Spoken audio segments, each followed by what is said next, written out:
Pension নিয়ে শিক্ষক এবং কোটা নিয়ে শিক্ষার্থীদের আন্দোলনে ভেঙে পড়েছে বেগম রোকেয়া বিশ্ববিদ্যালয়ের শিক্ষা কার্যক্রম। সেশন জটের আশঙ্কা করছেন সচেতন মহল। এ বিষয়ে বিস্তারিত জানতে যুক্ত হচ্ছে আমাদের রংপুর প্রতিনিধি শাহরিয়ার মিমের সাথে। মিম, আমরা কিছুক্ষণ আগে খুলনা বিশ্ববিদ্যালয়ের খবর জানছিলাম, এখন আপনার কাছ থেকে বেগম রোকেয়া বিশ্ববিদ্যালয়ের শিক্ষা কার্যক্রম সম্পর্কে জানতে চাচ্ছি।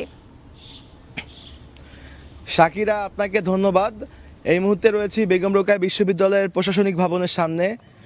ইতিমধ্যে আপনারা জানেন যে সারা দেশের মতো রংপুরের বেগম রোকেয়া বিশ্ববিদ্যালয়ের শিক্ষকরাও কিন্তু পেনশনের জন্য তারা কিন্তু ধর্মঘটে রয়েছে, অর্থাৎ তারা ক্লাসে যাচ্ছেন না, যার ফলে বেগম রোকেয়া বিশ্ববিদ্যালয়ে কোনো রকমের ক্লাস হচ্ছে না। এখানকার শিক্ষা কার্যক্রম ব্যাহত হচ্ছে, ক্লাস পরীক্ষা ব্যাহত হচ্ছে। এমনকি যারা 2023-24 শিক্ষাবর্ষে এখানে ভর্তিতে চান্স পেয়েছে তাদেরও ভর্তি কার্যক্রম বন্ধ রয়েছে।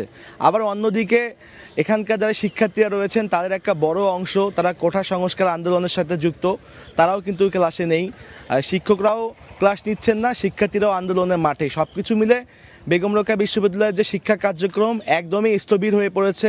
এখানকার যে ক্যাম্পাসের যে প্রাণচাল্য, ক্যাম্পাসের যে আসলে আমরা যে এখানে যে মুখরিত যে পরিবেশ সেটি কিন্তু এখন আমরা পাচ্ছি না।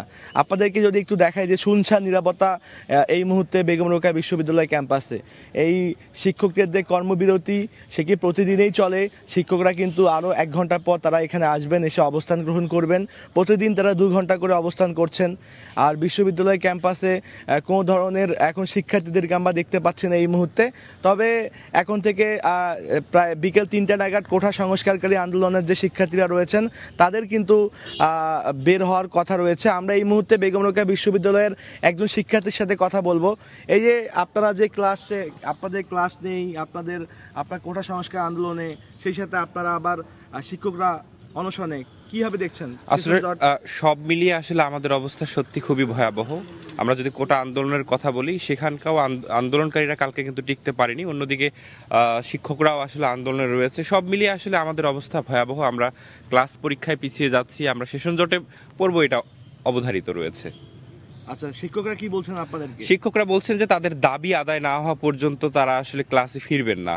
অন্যদিকে ছাত্ররা, যা কোটা আন্দোলনকারী যারা রয়েছেন তারা বলছেন যে তাদের যে 1 দফা দাবি রয়েছে সে দফা দাবি তাদের যদি মানা না হয় তারাও ক্লাসে ফিরবেন না। সব মিলিয়ে আসলে অনেক ভয়াবহ একটি অবস্থা। জি শাকির, আপনি কিন্তু শুনছিলেন যে বেগম রোকেয়া বিশ্ববিদ্যালয়ের একজন শিক্ষার্থীর সাথে আমি কথা বলছিলাম, যে তিনিও কিন্তু বলছেন যে সেশন জটের আশঙ্কা কিন্তু তিনিও করছেন। তো এখন আসলে পরিস্থিতি কোন দিকে গড়াবে সেটি কিন্তু বোঝা খুবই মুশকিল। বেগম রোকেয়া বিশ্ববিদ্যালয়ের শিক্ষার্থীরা, শিক্ষকরা এখন সবাই কিন্তু আন্দোলনে, সবাই কিন্তু এখন কিন্তু তারা অনশনে আছে, কেউ আন্দোলনে রয়েছে।